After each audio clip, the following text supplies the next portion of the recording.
Good evening, everyone. I'm Riley King, and welcome to the Riley King Newscast, right here on the Riley King Network.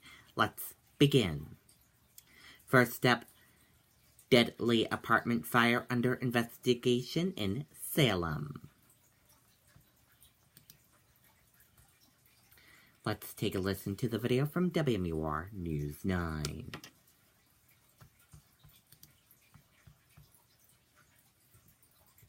Well, this fire happening here behind me at this apartment building at 99 Clough Crossing Road. It is the Salem Crossing apartment complex. If you're familiar with this area, it is right across the street from the Christmas Tree Shopping Plaza. Now, the fire chief here in Salem says that there are 11 apartments inside this building. He says this was a fast-moving fire that trapped people inside the apartment building. He says his team made multiple rescues as they tried to battle this fire. He also says flames were so intense that one person actually jumped from this building. We had multiple people trapped in the building. Our initial companies made multiple rescues, both interior as well as over ground ladders, and ultimately we had one fatality that was a result of this fire. And the cause of the fire still under investigation. The Red Cross is helping those who are displaced. Reporting from Salem, I'm Tim Callery, WMUR News 9. Okay, and there you go on that video and that report.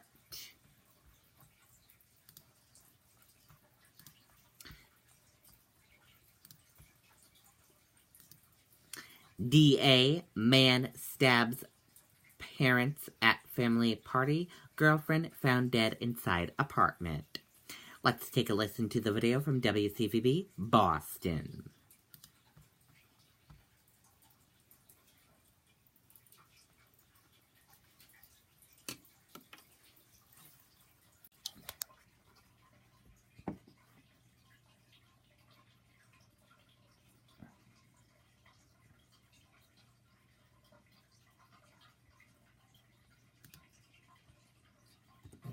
The Millis police received a call regarding a disturbance at the Primavera restaurant. When the police arrived, they found two individuals needing medical attention from stab wounds. They were informed by family members who were at a function at the restaurant that Benjamin Walsh, age 24, had stabbed the two individuals. And the police had indicated that family members had subdued Mr. Walsh by the time that they arrived, and then they took him into custody. Shortly after that period of time, the police learned and gained information that it was necessary to do a well-being check at the defendant's apartment, 64 Marshall Street in Needham, where he lived with his girlfriend. The Needham police were contacted, and they gained entry to the third-floor apartment and discovered the 20-year-old deceased body of the defendant's girlfriend. Mr. Walsh is currently being held on charges related to the Millis incident, and we anticipate further charges as a result of the ongoing investigation here in Needham will be brought.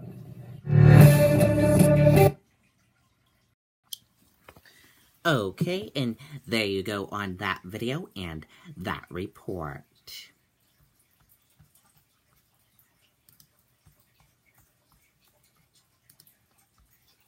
Man arrested after Rockland standoff.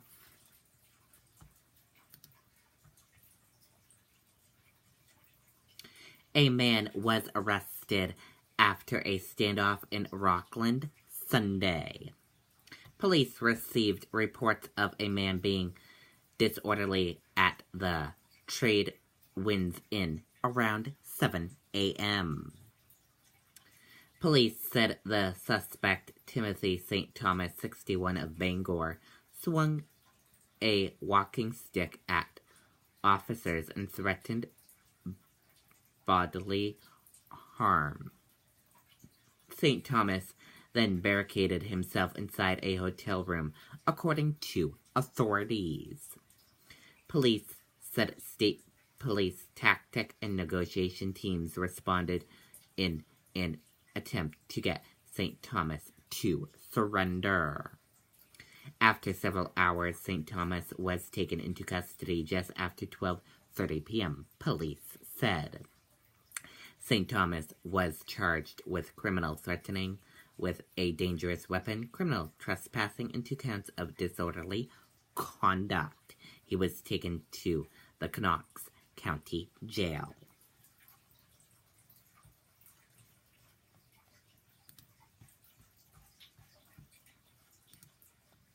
Trump aide who left aimed abuse claims never should have had job, Democrat rep says. Let's take a listen to some of this video from This Week with George Stephanopoulos. Hey New Hampshire, it's Sarah Evans. My CMT Next Women of Country All the Love Tour with Ray Lynn and Kaylee Shore is coming to the Capitol Center for the Arts in Concord this Valentine's Day. Get your tickets and VIP meet and greets at sarahevans.com. Now with Chris Christie, former governor of New Jersey, now an ABC News contributor, and Democratic Congressman Sean Patrick Maloney. He served as staff secretary in the Clinton White House. And Congressman, let me begin with you. You held the job that Rob Porter held. You just heard Kellyanne Conway say there that they were basically following the regular process. Right. Look, I did that job, When I did that job, the FBI sent agents from the Montevideo field office in Uruguay to the small Peruvian village where I worked with the Jesuits between college and law school. That process is incredibly exacting. And these guys knew in the first month of the administration about a fact pattern that would have permanently disqualified him from doing the job. He never should have been in the chair. On that desk, there are a stack of red folders marked top secret. Every day, our nation's highest secrets are seen by the staff secretary. There's a burn bag under the desk because when you're done, you incinerate those materials. The idea that someone without a security clearance was allowed to be there in the first place, despite these allegations, and was allowed to stay there with no plan for getting him a clearance is not the normal process. When the FBI brings this to Don McGahn, the White House counsel, what's supposed to happen? What's supposed to happen is they're supposed to say, we got a problem with this guy, DQ him, sideline him. Let's find out what the facts are, because you don't want him in the chair reading material that is so sensitive that only the president can see it in some cases, and the staff secretary. People don't understand that the National Security Advisor doesn't give a memo to the president. He gives it to the staff secretary, who gives it to the president. That means the staff secretary literally sees everything. You know this. And therefore, you cannot have someone seeing our nation's secret who has a secret of their own. They are so easy to blackmail. That's why you do a background check. Christie, how do you explain this? Don McGahn clearly knew about this several months ago. Credible reports that John Kelly did as well. Where's the breakdown here? Well, the breakdown's obviously in the process. I went through this, George, when I was U.S. attorney. Every assistant United States attorney has to go through the same type of background check. Okay, and there you go on some of that video from ABC This Week. And I'm gonna show you the article as well, and you can take a read at it. And here's a look at the article.